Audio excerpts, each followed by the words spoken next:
جنگ نہیں تھی، اقدار کی جنگ تھی۔ دو شخصیتوں کی لڑائی نہیں تھی، دو نظریات کا ٹکراؤ تھا۔ یہ حق اور باطل کا معرکہ تھا۔ یزید ظلم کا استعارہ ہے، حسین ابن علی امن کی علامت ہے۔ یزید جبر کا پتلا ہے، حسین صبر کا پیکر ہے۔ یزید اپنی بدطینت فطرت اور اپنی طبع ناہموار کے باعث دنیا پر ذلت و رسوائی، ظلم، جبر، جور و زیادتی کی علامت بن کے ابھرا، اور حسین ابن علی رضی اللہ تعالی عنہ حق و صداقت کا نشان بن کے ابھرا۔ کربلا کے تپتے ہوئے ریگزار میں حسینی اور یزیدی دو کردار سامنے آتے ہیں۔ اقبال نے کہا تھا، موسیٰ و فرعون و شبیر و یزید، ایند و قوت از حیات آید پدید،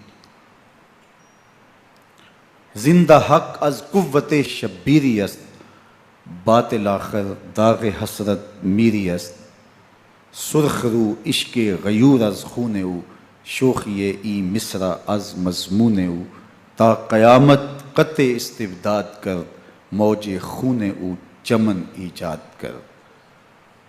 یزید بہدل کی بیٹی محسون کا ناپاک بیٹا تھا، اور حسین محمد عربی کی بیٹی فاطمہ کا شہزادہ تھا۔ یزید دمشق کے اطراف میں سرجون اور جریر، اختل جیسے اوباشوں کے جھرمٹ میں پل کے جوان ہوا۔ حسین کے گھر کا دروازہ مسجد نبوی کے اندر کھلتا تھا۔ یزید نشے میں دھت ہو کر کے نمازیں چھوڑ دیتا تھا۔ حسین کی کربلا کے اندر بھی نماز تہجد قضا نہیں ہوئی۔ یزید ظلم کا دوسرا نام ہے، حسین امن کی علامت ہے۔ یزید نے زندگی میں ایک مرتبہ حج کیا اور شراب کے مٹکے ساتھ لے کے آیا، اور اختل اور دیگر گویوں اور مغنیوں کو اپنے ساتھ رکھا تاکہ سفر آسانی سے کٹے۔ حسین ابن علی نے 25 حج سواری ہونے کے باوجود پیدل کیے۔ یزید حج بیت اللہ کے بعد مدینہ المنورہ آیا اور شراب کی ایک مجلس بپا کی۔ حضرت امام حسین رضی اللہ تعالی عنہ جب وہاں پہنچے تو شراب کی پھیلی ہوئی بدبو کو محسوس کرتے ہوئے فرمایا، یہ بو کیسی ہے؟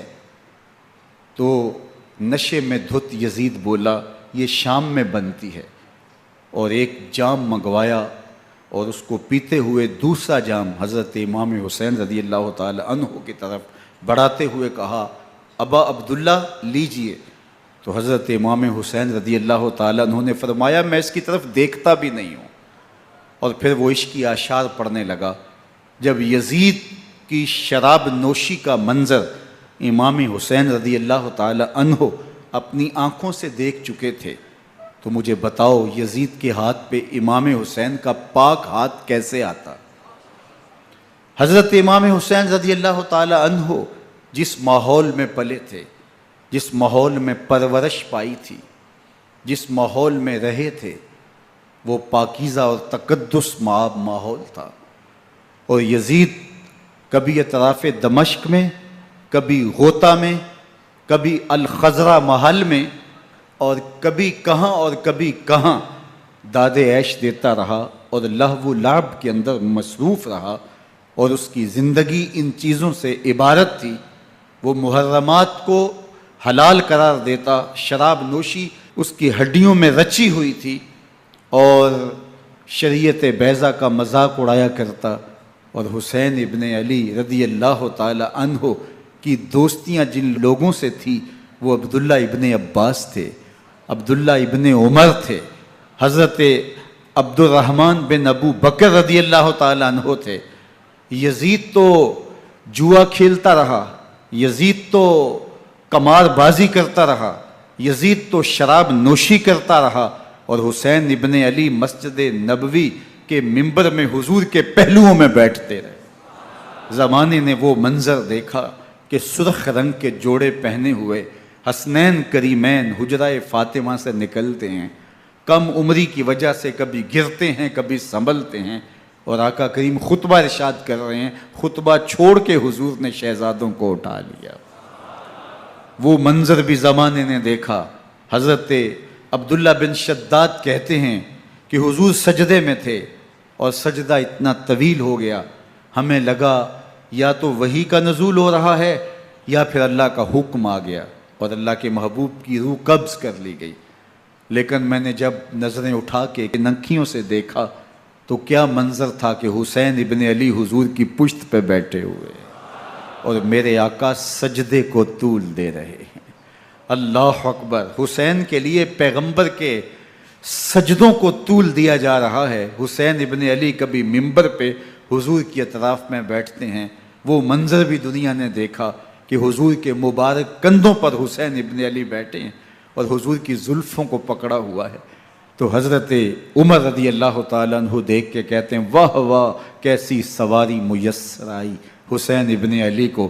تو میرے آقا مسکرا کے کہتے ہیں عمر سواری دیکھتے ہو سوار بھی تو دیکھو۔ اللہ اکبر! حضرت اسامہ بن زید بن حارثہ رضی اللہ تعالیٰ عنہ فرماتے ہیں رات کا ایک پہر گزر گیا اور مجھے حضور سے کوئی کام تھا، میں آقا کریم کی خدمت میں حاضر ہوا، در دولت پہ دستک دی، حضور تشریف لائے تو چادر اوڑی تھی، بکل کی ہوئی تھی میرے حضور نے، تو میں نے اپنی حاجت کہی تو حضور نے میری حاجت پوری کر دی۔ لیکن ایک منظر میں نے دیکھا کہ حضور نے جو چادر کی بکل فرمائی تھی اس کے اطراف میں پہلوؤں میں ابھار تھے جس طرح اندر کوئی ہو۔ مجھ سے نہ رہا گیا، میں نے پوچھ لیا، میں نے کہا بندہ نواز چادر کے اندر کیا ہے؟ فَكَشَفَهُ، تو حضور نے چادر کو کھول دیا۔ فَإِذَا الْحَسَنُ وَالْحُسَيْنُ عَلَىٰ وَرِكَيْهِ، تو کہتے ہیں میں نے اپنی آنکھوں سے دیکھا ایک پہلو سے امام حسین لپٹے ہوئے تھے، ایک پہلو سے امام حسن لپٹے ہوئے تھے۔ فرمایا یہ میرے بیٹے ہیں، یہ میری بیٹی کے بیٹے ہیں، اے اللہ میں ان سے پیار کرتا ہوں، تو بھی ان سے پیار کر، جو ان سے پیار کرے اس سے بھی پیار کر۔ ان کی محبت کا درس دیا، ان کے پیار کا سبق پڑھایا، کہا ان سے پیار کرنے والا میرے سے پیار کرنے والا ہے، ان سے بغض رکھنے والا میرے سے بغض رکھنے والا ہے۔ ان کی تکلیف حضور کو بے چین کر دیتی تھی۔ حضرت سیدہ فاطمہ الزہرا رضی اللہ تعالی عنہ کے گھر کے قریب سے گزرے تو حضرت امام حسین کے رونے کی آواز آ رہی تھی، تو آقا کریم علیہ السلام نے فرمایا کہ فاطمہ حسین کو چپ کرواؤ، اللہ تعلمی ان بقاءہ یوزینی، تو جانتی نہیں حسین کا رونا مجھے دکھ دیتا ہے۔ حسین ابن علی کو حضور رونے نہیں دیتے تھے، ان کو دکھی نہیں ہونے دیتے تھے، کیونکہ رسول اللہ صلی اللہ علیہ وسلم جانتے تھے کہ یہ کتنے دکھ سہے گا، کتنی تکلیفوں سے گزرے گا اور کتنے مصائب سہے گا۔ زمانے نے وہ گھڑیاں بھی دیکھیں کہ حضرت حذیفہ بن یمان رضی اللہ تعالیٰ عنہ فرماتے ہیں کہ میں حضور کی خدمت میں نماز مغرب کی ادائیگی کے لیے حاضر ہوا، اور میں نے یہ اجازت خاص طور پہ اپنی ماں سے اس شرط پہ لی تھی کہ امی آپ مجھے اجازت دیں، میں حضور کی خدمت میں حاضر ہوتا ہوں، مغرب کی نماز بھی ادا کروں گا اور پھر حضور سے عرض کروں گا حضور میرے لیے اور میری ماں کے لیے بخشش کی دعا کر دیجئے۔ ماں نے اس شرط پہ اجازت دے دی اور میں حضور کی خدمت میں آ گیا، نماز مغرب ادا کی، سلام پھرا تو میرے دل میں آرزو تھی میں حضور سے عرض کروں حضور میرے لیے اور میری ماں کے لیے مغفرت کی بخشش کی دعا کر دیں، لیکن حضور عبادات میں ذکر میں نوافل میں ایسے مشغول ہوئے کہ میں آرزو رکھنے کے باوجود بھی عرض نہ کر سکا۔ خیر نماز عشاء کا وقت ہوا، اذان پکاری گئی، حضور مصلی پہ آئے، نماز پڑھی، سلام پھرا تو میرے دل میں پھر خیال آیا کہ ماں سے ایک نماز کی چھٹی لی تھی، نمازیں بھی 2 ہو گئیں. ماں نے جاتے پوچھنا ہے حضور سے میرے لیے اور اپنے لیے مغفرت کی بخشش کی دعا کروائی تھی تو کیا جواب دوں گا. اور حضور اٹھے اور کاشانہ اقدس کی طرف چل دیے. اب میرے دل میں یہ خیال رہ کے آ رہا تھا کہ ماں کو کیا جواب دوں گا. میں تو حضور سے بخشش و مغفرت کی دعا کروا ہی نہیں سکا. جب حضور چل پڑے تو غیر ارادی طور پہ میں بھی حضور کے پیچھے چل پڑا. چلنے میں تھوڑی سی رفتار تیز ہو گئی جس سے قدموں کی آہٹ پیدا ہوئی. تو جب آواز پیدا ہوئی تو حضور نے رخ پھیرے بغیر فرمایا من ھذا، میرے پیچھے پیچھے کون آ رہا ہے؟ پھر خود ہی کہا حذیفہ تو نہیں. تو میرا دل دھڑک رہا تھا. قلت نعم، میں نے کہا جی حضور میں حذیفہ ہوں. فرمایا ما حاجتک غفر اللہ لک ولامک، کیا کام ہے؟ اللہ تجھے بھی بخش دے، تیری ماں کو بھی بخش دے. اب جو کام تھا وہ جنبش لب سے پہلے ہی ہو گیا. یہاں تو لفظوں کا سہارا بھی نہیں لینا پڑتا، وہ بند لبوں کی بولیاں بھی سنتے ہیں. اقبال بولا ہے فروغت صبح آثار و دہور، چشم تو بینندائے ما فی الصدور، تیری نظر تو سینوں کے چھپے راز بھی دیکھتی. تو کہا ما حاجتوں کا غفر اللہ لک ولامک، اللہ تجھے بخش دے، تیری ماں کی بھی مغفرت کر دے، کیا کام ہے؟ اب جو کام تھا وہ تو ہو گیا. تو میرے حضور نے ارشاد فرمایا حذیفہ سنو، ابھی ایک فرشتہ آیا ہے جو اس سے قبل دھرتی پر پہلے کبھی نہیں آیا. آج پہلی مرتبہ اللہ سے اجازت لے کے 2 کام کرنے آیا ہے. ایک تو مجھے سلام کرنے آیا ہے اور دوسرا خوشخبری دینے آیا ہے کہ آپ کی بیٹی فاطمہ جنتی عورتوں کی سردار ہے اور حسن اور حسین جنتی جوانوں کے سردار. ایک طرف یزید ناپاک میسون کا پلیت بیٹا اور ایک طرف محمد عربی کا نواسا، فاطمہ کے دودھ کا اثر، علی المرتضیٰ کے خون کی تاثیر، رسول اللہ صلی اللہ علیہ وسلم کے کندھوں پہ بیٹھنے والا. ایک دن حضور نے امام حسین رضی اللہ تعالیٰ عنہ کے ہاتھ پکڑ لیے اور ان کے پاؤں اپنے پاؤں پہ رکھے اور پھر فرمایا بیٹے آگے بڑھو، اور ان کے پاؤں حضور کی پنڈلیوں پہ آئے. پھر کہا بیٹے اور آگے بڑھو، حتیٰ کہ ان کے پاؤں حضور کی رانوں پہ آئے. پھر فرمایا بیٹا اور آگے بڑھو، تو ان کے پاؤں حضور کے مبارک بطن اقدس پہ آئے. پھر بازوؤں کو کھینچ کے اپنے قریب کیا اور حسین ابن علی کے منہ میں اپنی زبان رکھ دی اور وہ اس طرح چوس رہے تھے جس طرح کھجور چوسی جاتی ہے.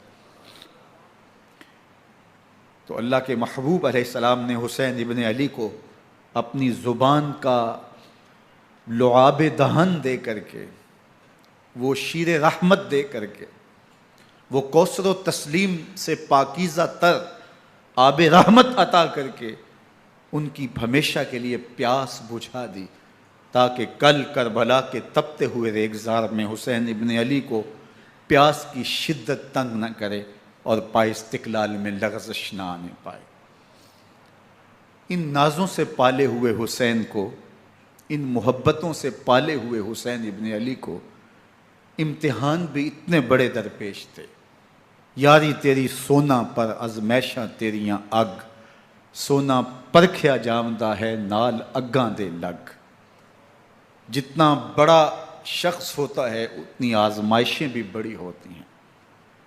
پیغمبر رحمت کی آغوش میں کھیلنے والا، حجرہ فاطمہ کا جانشین، مصلی رسول کا وارث، منبر رسول صلی اللہ علیہ وآلہ وسلم پر حضور کے مبارک پہلو اور گود میں بیٹھنے والا حسین، حضور کی زبان چوسنے والا حسین، حضور کے کندھوں پہ سواری کرنے والا حسین، آقا کریم علیہ الصلوۃ والسلام کے مبارک سجدے کی حالت کے اندر حضور کی پشت پہ کھیلنے والا حسین، جس حسین کا دروازہ مسجد نبوی کے اندر کھلتا تھا اور یزید کی کرتوتوں کے چشم دید گواہ تھے.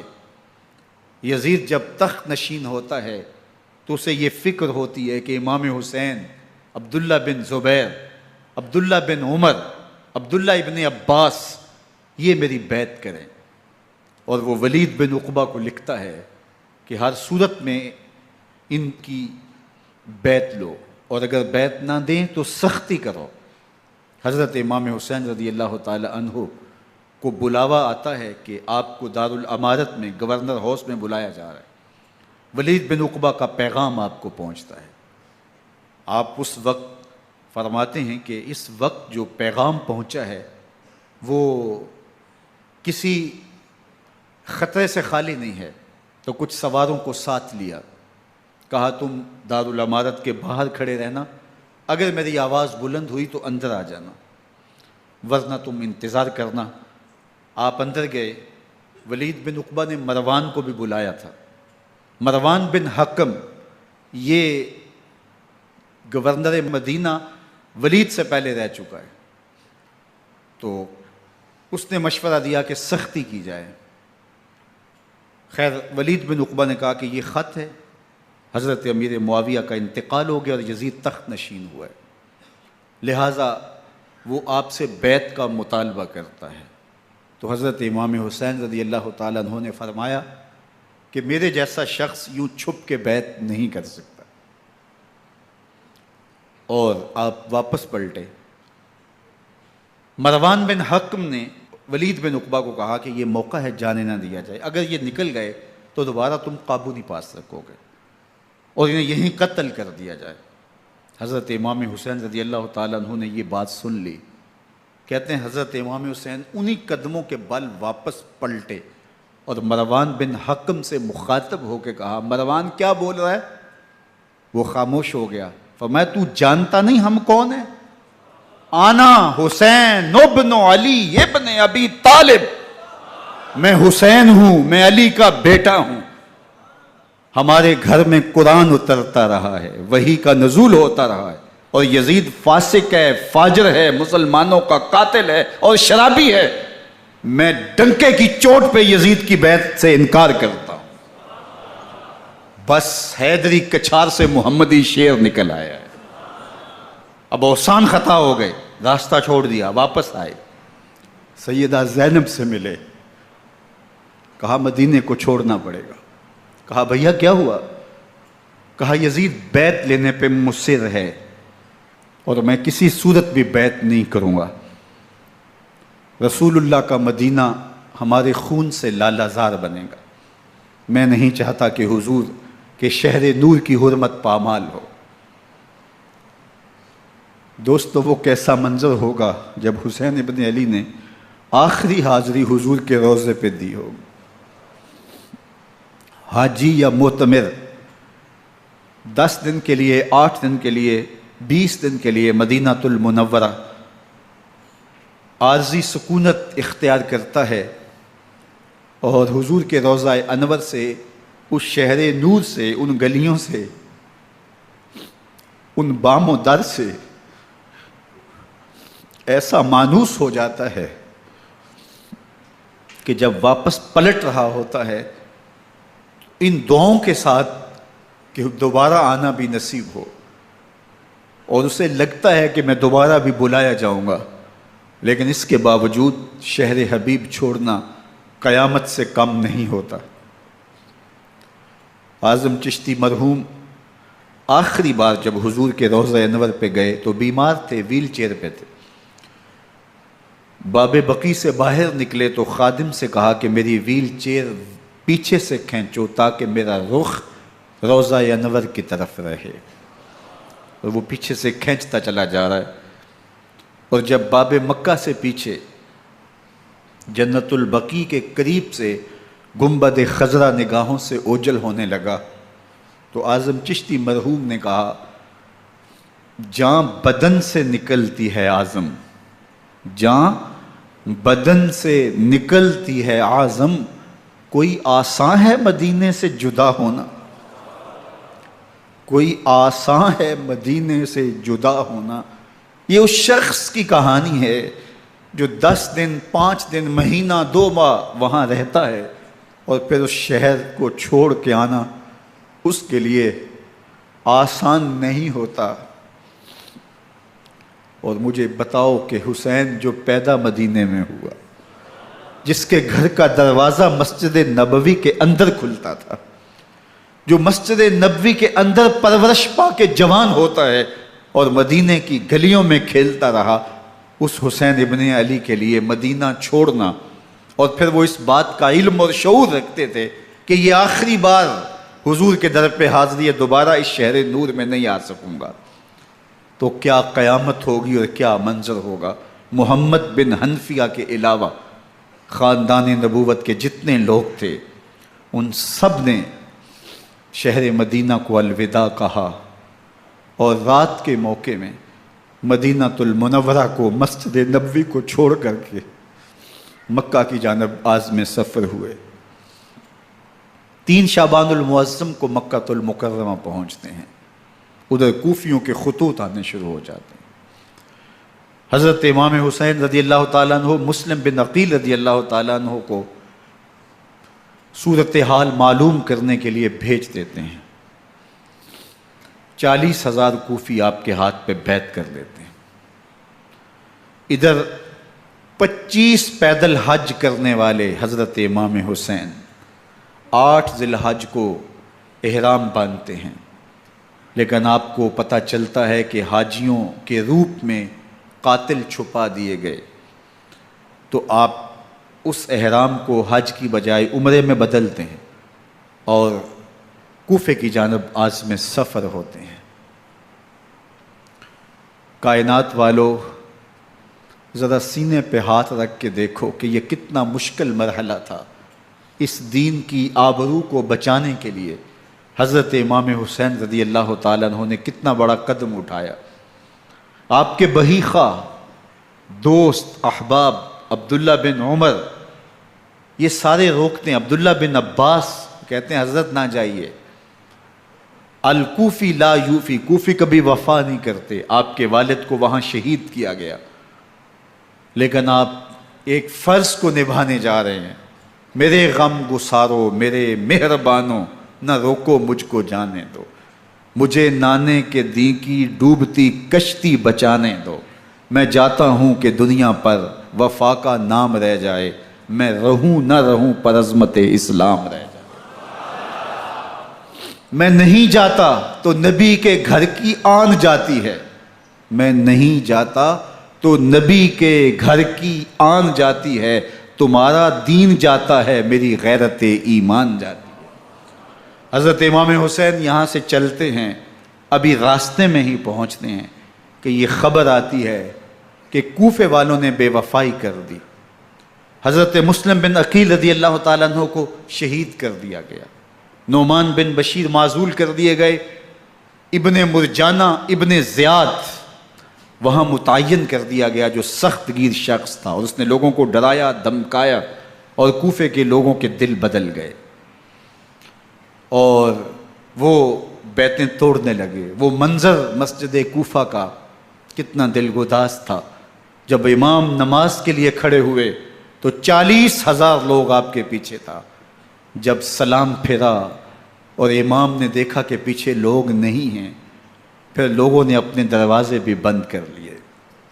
رات کی تنہائیاں ہیں اور حضرت مسلم بن عقیل کو کوئی پناہ دینے والا نہیں ہے۔ لوگوں نے دروازے بند کر لیے کہ کہیں ہمارے گھر میں نہ آ جائیں اور ہم مشقت اور حکومتی تشدد کا شکار نہ ہوں۔ کتنا دردناک لمحہ ہے حضرت مسلم بن عقیل رضی اللہ تعالیٰ عنہ پہ، اور پھر حضرت مسلم بن عقیل بے دردی سے شہید کر دیے جاتے ہیں۔ آپ ابھی راستے میں ہیں، یہ ساری کہانی پہنچتی ہے کہ حضرت مسلم شہید کر دیے گئے اور بے دردی سے شہید کر دیے گئے۔ وہ جنہوں نے خط لکھے تھے کہ ہم آپ کے ساتھ ہیں اور ہم منتظر ہیں، چشم برا ہیں، آپ کے قدموں کی چاپ سننے کے لیے بےتاب ہیں، آج انہوں نے بیتیں توڑ دی۔ 40,000 کوفی منحرف ہو گئے۔ مسجد کوفہ کا وہ منظر کس قدر روح کو تڑپا دینے والا تھا۔ ہم پچھلے سال عصر اور مغرب کے درمیان جب کوفہ پہنچے تو سورج ڈوبنے کے قریب تھا۔ میں نے اپنی زندگی میں اتنا اداس موسم کہیں نہیں دیکھا جتنا اداس موسم کوفے میں دیکھا۔ ایسے لگتا تھا جس طرح کوفے کی آب و ہوا آج بھی شرمندہ ہے جو مسلم بن عقیل اور خاندان نبوت کے ساتھ اہل کوفہ نے کیا۔ حضرت امام حسین رضی اللہ تعالیٰ عنہ کو ان کے بہی خواہوں نے، اعزاء نے، اقربا نے، دوستوں نے، آوان و انصار نے، ساتھیوں نے کہا کہ حضرت حالات یکسر تبدیل ہو گئے، اب ہمیں مراجعت کر جانی چاہیے، واپس پلٹ جانا چاہیے۔ تو حضرت امام حسین کافی سوچ بچار میں رہے، پھر اس کے بعد آپ نے فیصلہ کیا کہ ہم آگے بڑھیں گے۔ دوستوں نے کہا کہ حضرت اگر آپ آگے بڑھیں گے تو ہمیں لگتا ہے کہ وہ آپ کے ساتھ سلوک اچھا نہیں کریں گے اور آپ بچوں کے سامنے پیاسے شہید کر دیے جائیں گے۔ تو حضرت امام حسین رضی اللہ تعالیٰ عنہ نے وہاں ایک خطبہ ارشاد فرمایا کہ لوگو تم جو مجھے بتا رہے ہو مجھے اچھی طرح معلوم ہے، جو تم مجھے منظر پیش کر رہے ہو وہ میری نگاہوں میں ہے، اور جو کچھ ہونے والا ہے چشم تصور وہ منظر دیکھ رہی ہے۔ چونکہ حضرت امام حسین رضی اللہ تعالیٰ عنہ کی شہادت کی خبر حضرت امام حسین کے پیدا ہوتے ہی خاندان نبوت میں عام تھی۔ حضور علیہ الصلوۃ والسلام کو یہ بات جبریل امین نے آ کے بتائی تھی جب حسین ابن علی کے ساتھ حضور محبت کا اظہار کر رہے تھے، تو یہ جبریل امین نے آ کے کہا تھا حضور آپ کا یہ بیٹا ارض طف میں شہید کر دیا جائے گا، اور کربلا کی مٹی لا کے حضور کو دی اور ام سلمہ کو حضور نے عطا کر دی۔ حضرت ام سلمہ کہتی ہیں کہ ایک دن میں سوئی تو خواب دیکھا کہ حضور کے مبارک بال بکھرے ہوئے ہیں اور سخت پریشان ہیں، تو میں نے کہا کہ حضور آپ کی یہ کیا حالت ہے؟ وَبِيَدِهِ قَارُورَةٌ، اور حضور کے ہاتھ میں ایک شیشی ہے، فیہا دمن، جس کے اندر خون ہے۔ تو میں نے کہا حضور یہ کیا؟ فرمایا میں قتل گاہ حسین سے آ رہا ہوں اور یہ حسین ابن علی کا خون ہے۔ تو کہا 10 محرم کا دن تھا، دوپہر کا یہ منظر تھا، میں کیلولہ کر کے اٹھی، جب میں نے دیکھا تو وہ شیشی جس میں کربلا کی مٹی رکھی تھی وہ خون بن چکی تھی۔ تو یہ خبر پہلے دی گئی تھی، یہ بتا دیا گیا تھا۔ فرمایا میرے دوستو جو تم مجھے بتاتے ہو میں اس سے بے خبر نہیں ہوں، یہ سب کچھ ہونے والا ہے، لیکن اس کے باوجود میں کیوں جا رہا ہوں؟ تو آپ کا ایک تاریخ ساز جملہ ہے جو کربلا کے فلسفے کو ہمارے سامنے رکھتا ہے کہ یہ اتنا بڑا امتحان کیوں دیا۔ حضرت امام حسین رضی اللہ تعالیٰ عنہ نے فرمایا وَلَكُمْ فِيَّ أُسْوَةٌ، میں اس لیے جا رہا ہوں قیامت تک ظلم، جبر اور ناانصافی کے خلاف کھڑے ہونے والوں کے لیے کوئی نمونہ تو ہو۔ میری زندگی قیامت تک ظلم، جبر اور استحصالی نظام کے خلاف کھڑے ہونے والوں کے لیے نمونہ ہے۔ تو حضرت امام حسین رضی اللہ تعالیٰ عنہ نے حق اور باطل کے درمیان ایک سرخ لکیر کھینچ دی اپنے خون سے۔ اب حق اور باطل کا امتیاز کرنا مشکل نہیں ہے، کوئی باطل پہ اڑا رہے تو الگ بات ہے، لیکن امتیاز کرنا مشکل نہیں ہے۔ حدود بالکل واضح کر دیں۔ اقبال نے یہاں کتنی خوبصورتی کے ساتھ اس مضمون کو نبھایا۔ سرخ رو عشق غیور از خون او، شوخی این مصرع از مضمون او، تا قیامت قطع استبداد کر، موج خون او چمن ایجاد کر۔ ایک جہاں آباد کر دیا، حق اور باطل کی راہیں اجال دی۔ اب لوگوں کو یزید کا چہرہ پہچاننے میں دیر نہیں لگتی، وقت کے ہر یزید کا چہرہ آسانی سے پہچانا جا سکتا ہے۔ یہ معرفت زمانے کو کروائی کس نے؟ حسین ابن علی نے کروائی رضی اللہ تعالی عنہ۔ تو حضرت امام حسین نے فرمایا کہ جو میرے ساتھ ہونے والا ہے میں اچھی طرح جانتا ہوں، لیکن میں اس کے باوجود آگے بڑھوں گا۔ پھر بڑھے اور کربلا میں جا کے خیمہ زن ہو گئے۔ 7 محرم کو پانی بند کر دیا گیا۔ پانی بند ہوا تو کھانا بھی میسر نہیں تھا، لیکن ذکر پانی کا ہوتا ہے اس لیے کہ کھانے کے بغیر انسان کئی دن کاٹ لیتا ہے، لیکن پانی کے بغیر گزر نہیں ہوتی۔ تو فرات کی نہر سامنے اپنی موجوں کے ساتھ چمک رہی ہے، لیکن ایک قطرہ آب بھی آل رسول کو نہیں دیا جا رہا۔ کائنات کے اندر ایسے انوکھے امتحان بھی ہوتے ہیں، وارثوں ساقی کوثر کے، مالک ہوں حوض کوثر کے، اور بیٹے ہوں ساقی کوثر کے، اور آج ایک بوند پانی کی بھی میسر نہ ہو۔ صبر کا امتحان ہے، عزیمت کا امتحان ہے۔ حضرت امام حسین رضی اللہ تعالیٰ عنہ خیمہ زن ہو گئے۔ 3 دن تک پانی بند رہتا ہے۔ 9 محرم کو رات کی تنہائی میں حملہ آور ہونا چاہتے ہیں، لیکن آپ نے کہا کہ ہمیں اللہ کے حضور عبادت اور ذکر کے لیے وقت دیا جائے۔ ساری رات ذکر میں گزرتی ہے، عبادات میں گزرتی ہیں۔ رات کے اندھیرے میں آپ چراغ بجھا دیتے ہیں۔ آوان و انصار کو کہتے ہیں کہ ان کی دشمنی میرے ساتھ ہے، انہیں میرا خون چاہیے، اگر تم رات کی تاریکی میں نکل جاؤ تو میں تم سے کوئی مواخذہ نہیں کروں گا، اور یہ بھی تمہارا پیچھا نہیں کریں گے، اس لیے کہ ان کا مطلوب تم نہیں ہو، ان کا مطلوب میں ہوں۔ جب چراغ جلایا تو کوئی بھی نہیں گیا۔ مسلم بن اوسجہ کھڑے ہو کے کہتے ہیں حضرت اگر ہمارے بدن کو 70 بار کاٹا جائے اور جلایا جائے اور ہواؤں میں اڑا دیا جائے پھر بھی آپ کا ساتھ نہیں چھوڑیں گے۔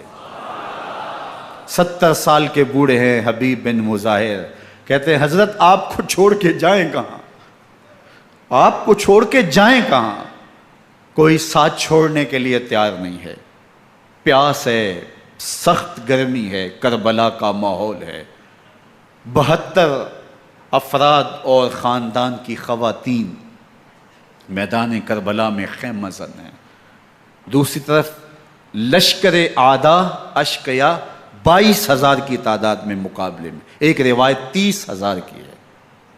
ان صرف 72 پیاسے لوگوں کے لیے اتنے لوگوں کو جمع کرنے کا مقصد خوف زدہ کرنا تھا۔ شرط ہے کہ یا یزید کی بیعت کر لیں، محاصرے توڑ دیں گے، پانی دستیاب ہوگا، اعزاز و اکرام سے نوازا جائے گا، خزانوں کے منہ کھول دیے جائیں گے۔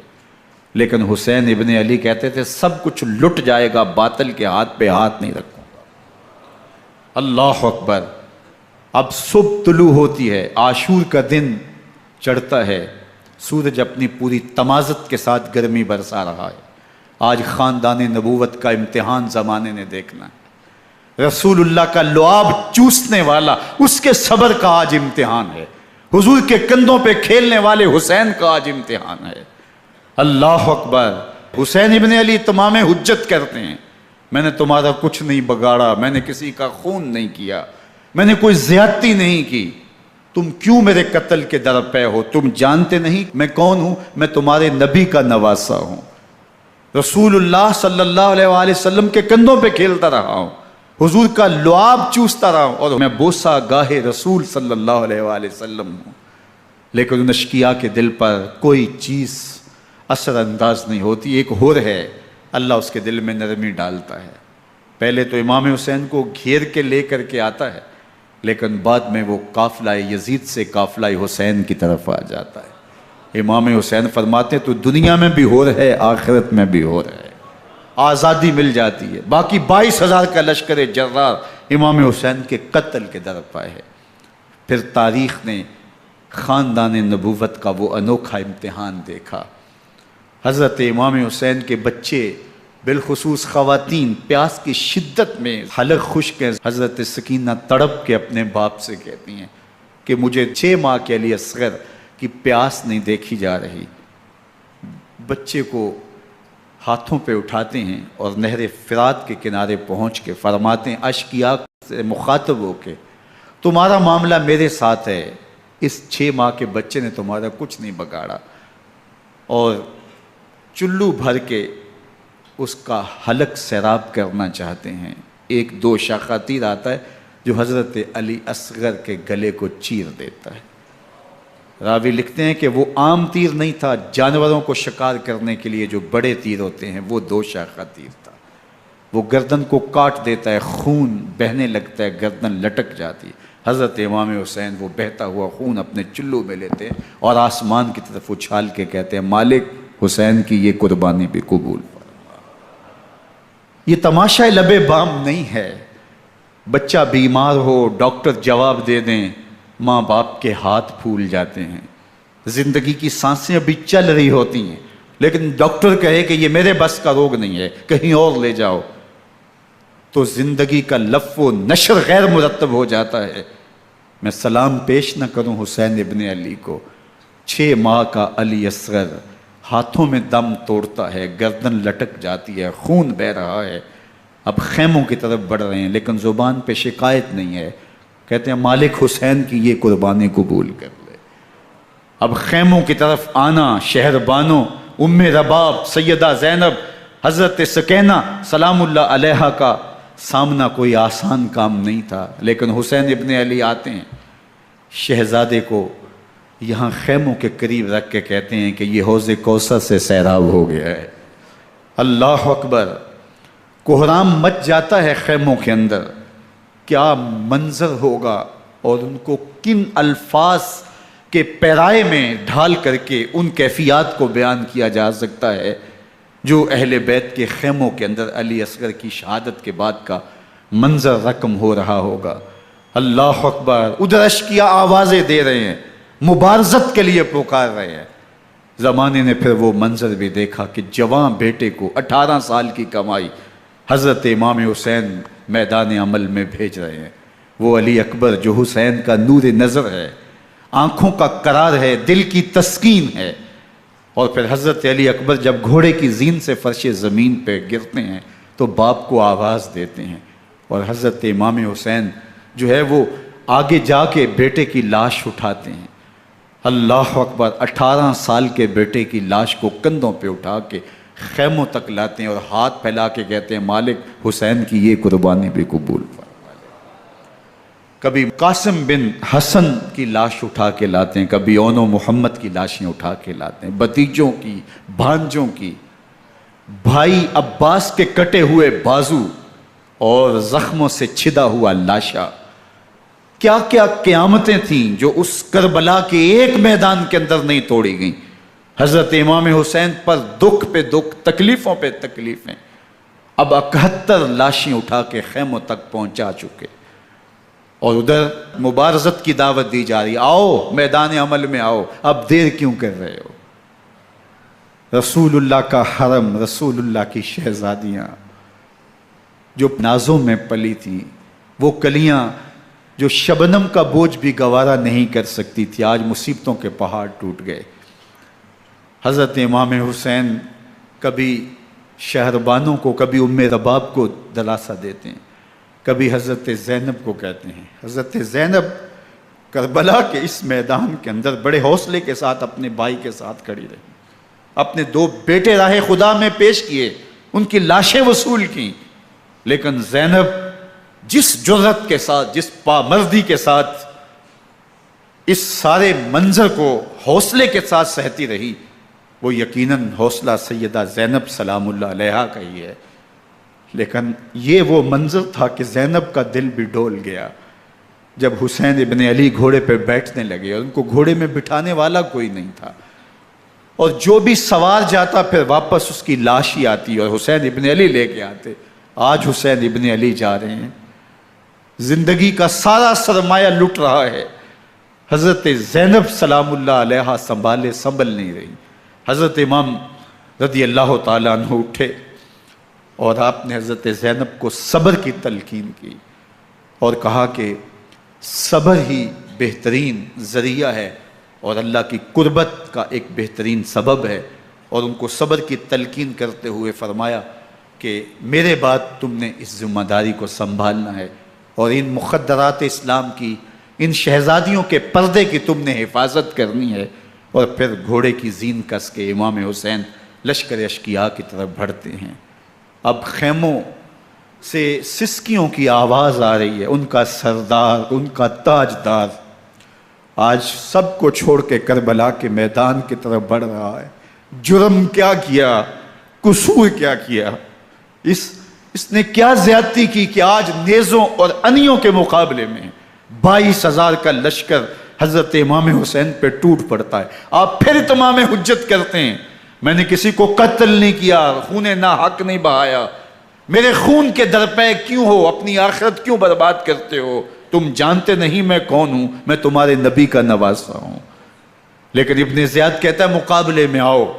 پھر حضرت امام حسین رضی اللہ تعالیٰ عنہ مقابلے میں آتے ہیں، اور جب گھوڑے کو ایڑ لگا کے دشمن اشقیاء پہ ٹوٹتے ہیں تو پھر ایسا منظر ہوتا ہے کہ وہ بھیڑ بکریوں کی طرح آگے بھاگتے ہیں۔ 71 زخم کلیجے پہ لیے شجاعت کا یہ پیکر جب میدان میں آتا ہے، آواز آتی، یہ کون ذی وقار ہے، بلا کا شاہ سوار ہے، لباس ہے پھٹا ہوا، غبار سے اٹا ہوا، تمام جسم نازنی چھدا ہوا، کٹا ہوا، یہ نبی کا نور عین ہے، یہ بال یقین ہو سکتا ہے۔ یہ حسین ابن علی ہیں رضی اللہ تعالیٰ عنہ۔ پھر چاند بادلوں میں گھر جاتا ہے، شامی ہنڈے تیر برساتے ہیں، تلواروں سے آپ کے بدن پر ضربیں لگاتے ہیں اور نیزوں سے آپ کے بدن کو پرو دیتے ہیں۔ جب آپ کا پیراہن بعد میں اتارا گیا تو آپ کے پیراہن میں 122 سوراخ تیروں کے تھے، 33 زخم تلواروں کے اور 34 گھاؤ نیزوں کے تھے۔ جب گھوڑے کی زین سے فرش زمین پر آئے، بدن چھلنی تھا، زخم زخم سے خون بہ رہا تھا۔ 3 دن کا پیاسا حسین، اللہ اکبر، بدن زخموں سے چور، 71 لاشیں کلیجے پہ لیے، مخدرات اسلام کے پردے کا خیال دل میں الگ ہے، لیکن گھوڑے کی زین سے جب فرش زمین پہ امام حسین آتے ہیں، زبان پہ ہائے نہیں، نالا و شیون نہیں، چیخ و پکار نہیں، آتے ہی پیشانی سجدے میں رکھتے ہیں اور پکارتے ہیں اللہم ردن بقضائک وصبرن علی بلائک تسلیما لامرک سبحان ربی العالی۔ مالک گھر لٹا کے، بچے لٹا کے، خاندان سب کچھ قربان کر کے، اپنے بدن کو زخموں سے چھلنی کروا کے، تیروں اور نیزوں کی انیوں سے اپنے آپ کو زخمی کروا کے، تیرے حضور سر جھکا کے یہ اقرار کرتا ہوں کہ حسین تیری تقدیر پہ راضی ہے۔ مالک تو بھی بتا، تو بھی حسین پہ راضی ہوا ہے کہ نہیں ہوا؟ آواز آ رہی ہے، اس پیاسے پر علی شیر خدا کو ناز ہے، اس نواسے پر محمد مصطفیٰ کو ناز ہے۔ اوروں نے بھی سجدے کیے پر اس کا عجب انداز ہے، اس نے وہ سجدہ کیا جس پر خدا کو ناز۔ حسین ابن علی رضی اللہ تعالیٰ عنہ کا سر انور دستے قاتل نے تب کاٹا جب وہ سجدے میں جھکا ہوا تھا۔ یزید نے کہا میں بیعت لوں گا، امام حسین نے کہا کبھی بھی نہیں دوں گا، یہ سر کٹ سکتا ہے، جھک نہیں سکتا۔ سر کاٹ کے نیزے کی نوک پہ چڑھا دیا گیا اور یہ اس بات کا اعلان تھا کہ ہم جیت گئے اور حسینی ہار گئے، اور لشکر یزید میں غوغا مچ گیا، نقارے بجنے لگے کہ ہم جیت گئے، دیکھو امام حسین شہید کر دیے گئے، اور سر کاٹ کے نیزے کی نوک پہ چڑھایا گیا۔ لیکن لشکر یزید سے ہی آواز آئی یہ کیسا سر ہے جو کٹ کے بھی سر بلندی ہے، کٹ گیا ہے پھر بھی اونچا ہے۔ اللہ اکبر، یہ سر سجدے میں کٹا ہے، رب کے حضور عبادت کی حالت میں کٹا ہے۔ حسین آج بھی سجدے میں ہے، اللہ اکبر، حسین آج بھی سجدے میں ہے، بلکہ کٹے ہوئے سر کا رخ زمین کی جانب تھا اور کٹی گردن آسمان کی طرف، یوں نیزے پہ پرویا گیا۔ اللہ اکبر، ایک شاعر نے نقشہ کھینچا، بآنکھ سر نیزے پہ اور سوئے زمین ہے روح، یعنی سجدہ ثانی کی ہے آرزو۔ رکعت کے 2 سجدے ہوتے ہیں، ابھی ایک سجدہ ہوا تھا کہ دست قاتل نے سر کاٹ دیا، کہا حسین کی پیشانی میں دوسرے سجدے کی تمنا مچل رہی ہے۔ یہ تھا حسین ابن علی کا سجدہ، ساری زندگی رب کے حضور سجدہ قضا نہیں ہونے دیا۔ آج پانی نہیں ہے، اللہ اکبر، آج تیمم کر لیتے ہیں، آج اپنے خون کو اوڑھ کر کے حسین نے اپنی پیشانی اپنے مالک کے حضور جھکا کر کے عظیمت کی وہ انوکھی داستان رقم کر دی کہ صدیاں گزرنے کے باوجود بھی ان کی یادوں کے چراغ روشن ہیں۔ جب حضرت امام حسین اور دوسرے آیان و انصار کو شہید کر دیا گیا تو ان کے سر نیزوں کی نوک پہ چڑھا دیے گئے۔ حضرت امام حسین کا کٹا ہوا سر اور باقی 71 افراد کے کٹے ہوئے سر نیزوں کی نوک پہ، اور 10 سواروں کو ابن سعد نے کہا کہ ان کو رون دو، اور گھوڑوں کی ٹاپوں تلے حضرت امام حسین رضی اللہ تعالیٰ عنہ اور ان کے آوان و انصار کو جو ہے وہ روندا گیا، حتیٰ کہ ان کی استخوان مبارک، ان کی ہڈیاں بھی چور چور ہو گئیں۔ روننے سے قبل ان کا لباس اتار لیا، ان کے کپڑے اتار لیے گئے۔ اللہ اکبر، کیسی دردناک گھڑیاں تھیں۔ یزید کا صرف یہی بد کرداری کا مرحلہ نہیں تھا، اس کربلا کے صحرا کے اندر یزید نے جس طرح امام حسین رضی اللہ تعالیٰ عنہ کو شہید کیا اور حضرت امام حسین کے خاندان کو شہید کیا، جب مدینہ المنورہ پر یزید نے مسلم بن عقبہ کو مقرر کیا، جس کو بزرگوں نے مصرب بن عقبہ کہا ہے، تو اس کو کہا 3 دن تک مدینے کا حرم تمہارے لیے حلال ہوگا، جو چاہو تم کرنا، اور شامی فوجوں کو اجازت ہوگی۔ تو وہاں بھی انہوں نے 10,000 تابعین اور 700 صحابہ کو شہید کیا۔ حضرت ابو سعید خدری رضی اللہ تعالیٰ عنہ گھر سے باہر نکلے، کافی بوڑھے ہو چکے تھے، تو انہوں نے حضرت ابو سعید خدری کو پکڑ لیا، کہا تم کون ہو؟ کہا مجھے ابو سعید خدری کہتے ہیں۔ تو کہا ہاں تمہارا نام سنا ہے، اور داڑھی سے پکڑ کے کھینچا اور کہا کہ ہے تمہارے پاس جو ہمیں دو؟ تو کہا کہ میرے پاس تو کچھ بھی نہیں، میں تو فقیر آدمی ہوں۔ تو ان کے گھر ان کو لے گئے، تو 2 کبوتر رکھے تھے حضرت ابو سعید خدری نے، تو وہ کبوتر لوٹ کے لے گئے۔ اللہ اکبر۔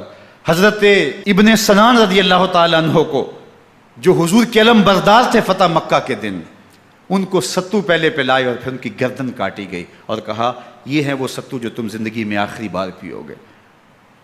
ایک گھر میں داخل ہوئی شامی فوج، تو ایک خاتون کے ابھی بچہ پیدا ہوا تھا، اور قابلہ نے، دائیہ نے وہ بچہ ماں کی چھاتی پہ لٹایا اور وہ ماں کا پہلا دودھ پی رہا تھا۔ تو یہ جا کے کہنے لگے نکالو تمہارے پاس جو کچھ ہے۔ تو اس خاتون نے کہا تم جانتے ہو یہ بچہ کون ہے؟ تو انہوں نے کہا ہم نہیں جانتے۔ کہا یہ حضرت ابن ابی کبشہ انماری رضی اللہ تعالیٰ عنہ کا بچہ ہے، اور یہ وہ صحابی ہیں کہ جو بیت الشجرہ کے موقع پہ حضور کے ہاتھ پہ بیعت کرتے ہیں۔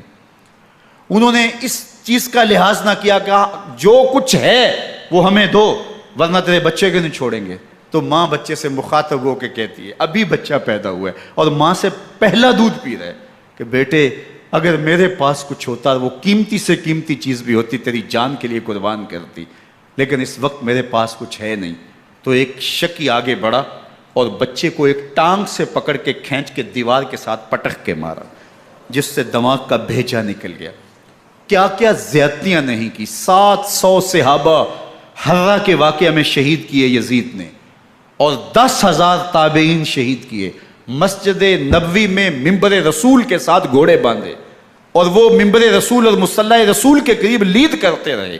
حضرت سید عبد المسیب فرماتے ہیں میں نابینا تھا اور حضور کے روضہ انور کے پاس بیٹھا تھا، اور یزید کے سپاہی آتے، جو بھی مسجد میں نظر آتا پکڑ کے لے جاتے، مجھے نابینا سمجھ کے چھوڑ دیتے، لیکن میں پریشان تھا کہ ظہر کا وقت ہوگا، عصر کا وقت ہوگا، مغرب عشاء کا وقت ہوگا، نہ اذان، نہ اقامت، نہ جماعت، تو کیسے مجھے پتہ چلے گا کہ نماز کا وقت ہو گیا، اور کیسی میری نمازوں کا کیا بنے گا؟ میں اس فکر میں بیٹھا تھا۔ لم ازل اسمع الاذان والاقامت من قبر رسول اللہ صلی اللہ علیہ وآلہ وسلم۔ فرماتے ہیں جب بھی پھر نماز کا وقت آیا، گنبد خضرا سے اذان کی بھی آواز آئی، اقامت کی بھی آواز آئی۔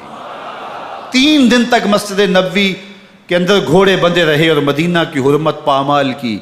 مدینہ کے گھروں کے اندر یہ بدکماش داخل ہوئے، اور جو بدکاریاں انہوں نے کی، کلیجہ منہ کو آتا ہے۔ 1002 شیزائیں ان بدکاروں کی بدکاریوں کی وجہ سے کنواری حالت کے اندر حاملہ ہوئی۔ 3 دن تک مدینہ کا حرم انہوں نے پامال کیا، اور پھر مکہ المکرمہ میں کعبہ اللہ پر گولے برسائے، اور کعبہ کا غلاف جل گیا۔ وہ تو یزید مر گیا، اور حضرت عبداللہ ابن زبیر رضی اللہ تعالیٰ عنہ نے اپنی خلافت کا اعلان کیا۔ یزید کے یہ کرتوت تھے، ادھر اہل مدینہ کو ستایا، ادھر اہل مکہ کو ستایا، اور رسول اللہ صلی اللہ علیہ وسلم کے خانوادے کی بے حرمتی اور توہین کی۔ نہ صرف انہیں قتل کیا گیا، ان کی لاشوں پہ گھوڑے دوڑائے۔ ابن سعد اور شمر جو ہے وہ خیموں میں داخل ہوا اور مخدرات اسلام کی چادریں چھیننے کی کوشش کی۔ حضرت زینب سلام اللہ علیہ نے مخاطب ہو کے کہا ہمارے چہرے کے رکھوالے چلے گئے ہیں، ظالم تو خیال نہیں کرتا ہم رسول اللہ کی بیٹیاں ہیں۔ حضرت شہربانو، حضرت زین العابدین اور حضرت زینب سلام اللہ علیہم، ان تینوں کو ایک اونٹ پہ باندھا گیا، اور باقی اونٹوں پہ باقی سادات کو، حضور کی شہزادیوں کو باندھا گیا، رسیوں میں جکڑا گیا، اور اونٹوں پہ باندھ کر کے کوفے کی جانب آگے آگے شہیدوں کے سر چل رہے ہیں، اور پیچھے یہ قافلہ چل رہا ہے۔ اور جب یہ قافلہ وہاں سے گزرا جہاں لاشیں پڑی تھیں، امام زین العابدین 14 سال کے تھے اور بیمار تھے، اور ان کا حوصلہ نہ ہوا، وہاں غشی ان کے اوپر آنے لگی، اور وہ منظر ابن کثیر نے، باقی لوگوں سب نے لکھا ہے کہ پھر جب ان کی یہ حالت ہوئی تو پھر سیدہ زینب سلام اللہ علیہ، جنہوں نے ابھی تک بڑے حوصلے کے ساتھ ساری مشکلات کا مقابلہ کیا تھا، اب ان کے بندن ٹوٹ گئے اور آنکھوں سے آنسو بہنے لگے، اور سیدہ زینب نے امام حسین رضی اللہ تعالیٰ عنہ کی لاش پہ کھڑے ہو کے، اور وہ روندی ہوئی لاش، ٹوٹی ہوئی ہڈیاں، اور وہ برینا بدن، کٹا ہوا سر نیزے کی نوک پہ، اور لاش یہ پڑی ہے، تو حضرت سیدہ زینب نے مدینے کی طرف منہ کر کے جو ہے وہ حضور سے فریاد کی، یا محمد آہو، یا محمد آہو، ھذا حسین بالآراء مزمل بالدماء، یا محمد آہو بناتوں کا سبایا۔ یا رسول اللہ، اے پیارے آقا، یا جد آہو، اے ہمارے نانا محترم، یہ دیکھیے آپ کا حسین پڑا ہوا ہے، بدن سے کپڑے اتار لیے گئے، خاک ہوائیں اڑا رہی ہیں، اور اس کے اوپر چادر جو ہے وہ مٹی کی پڑ گئی ہے۔ حضور آپ کی اولاد کاٹ دی گئی، اور پھر کہا بناتوں کا سبایا، حضور دیکھیے آپ کی بیٹیوں کے ہاتھ باندھ دیے گئے ہیں، اونٹوں پہ کس دیا گیا ہے، سر شہیدہ آگے آگے چل رہے ہیں، اور حضرت سیدنا امام حسین کا آگے آگے سر ہے۔ راستے کے اندر ایک جگہ آئی، رات گزری اور ان کو اتارا گیا۔ رات کا موقع تھا، ایک خاتون آئی اور اس نے کوئی کھانا پیش کیا ان کو، اور کہا کہ میں کسی زمانے میں حضرت سیدہ فاطمہ الزہرا کی نوکری کیا کرتی تھی، ان کی لونڈی تھی، ان کی کنیز تھی، اور آج مجھے پتہ چلا کہ آپ لوگ گزر رہے ہیں، تو میں نے کہا کہ میں اپنی مخدومہ کے خاندان کی خدمت کروں۔ اور پھر اس نے کہا کہ اس وقت سیدہ کی گود میں ایک 6-7 ماہ کی بچی تھی جس کو زینب کہا کرتے تھے، تو سیدہ زینب نے کہا کہ اماں اگر پہچانتی ہو تو وہ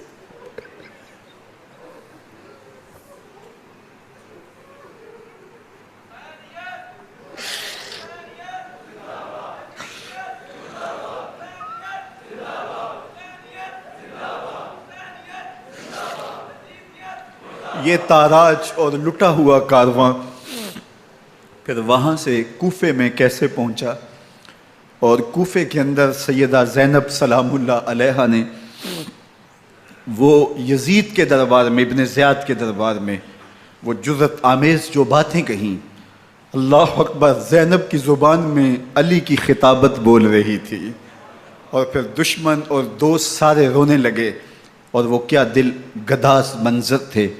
اور پھر یہ سروں کا قافلہ اور سادات کرام کا مشکیں کسی ہوئی ہیں اور اونٹوں پہ باندھے ہوئے، ان کو وہاں سے پھر قادسیہ، اور قادسیہ سے پھر دمشق یزید کے دربار میں پہنچایا گیا، اور وہاں سے یہ لٹے ہوئے خانمہ برباد تاراج لوگ مدینہ المنورہ میں کیسے پہنچے، اور اہل مدینہ نے کیسے استقبال کیا، اور وہ منظر کتنا دلگداز تھا جب اہل مدینہ زینب سے پوچھتے تھے زینب حسین کہاں ہے؟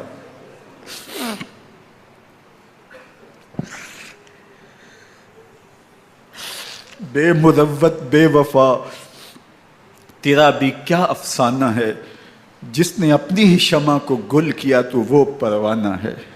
اپنے پیغمبر کے شہزادوں کو اور اپنے پیغمبر کی شہزادیوں کو جو دکھ اس امت نے دیے، یہ کائنات کی ایک انوکھی داستان ہے۔ اللہ ہمیں اسوہ شبیری پہ عمل کی توفیق عطا کرے اور ان کے نقوش پاک کی برکتیں دے، اہل بیت کی محبت ہماری روحوں میں جذب کر دے، اور جس عظیمت کے ساتھ، جس حوصلے کے ساتھ انہوں نے دکھوں کو جھیلا، جو دہکتی آگ کے شعلوں پہ سویا وہ حسین، جو جواں بیٹے کی میت پر نہ رویا وہ حسین، جس نے سب کچھ کھو کے کچھ نہ کھویا وہ حسین، مرتبہ اسلام کا جس نے دوبالا کر دیا، خون نے جس کے دو عالم میں اجالا کر دیا، جو کہ سوزے غم کو سانچے میں خوشی کے ڈھال کے مسکرایا موت کی آنکھوں میں آنکھیں ڈال کے۔ اے حسین ابن علی تم پر سلام، نازش آل نبی تم پر سلام۔ ذرا میرے ساتھ یہ پڑھ لیجئے، اے حسین ابن علی تم پر سلام، نازش آل نبی تم پر سلام، تم پہ لاکھوں رحمتیں لاکھوں سلام، اے شہیدان محبت کے امام، لالا گوں لالا بدن لالا کفن، اے چمن اندر چمن، زندگی ہی زندگی تیری حیات، اے حیات اندر حیات، افتخار ملت بیضا ہے تو، رب کعبہ کی قسم یکتا ہے تو،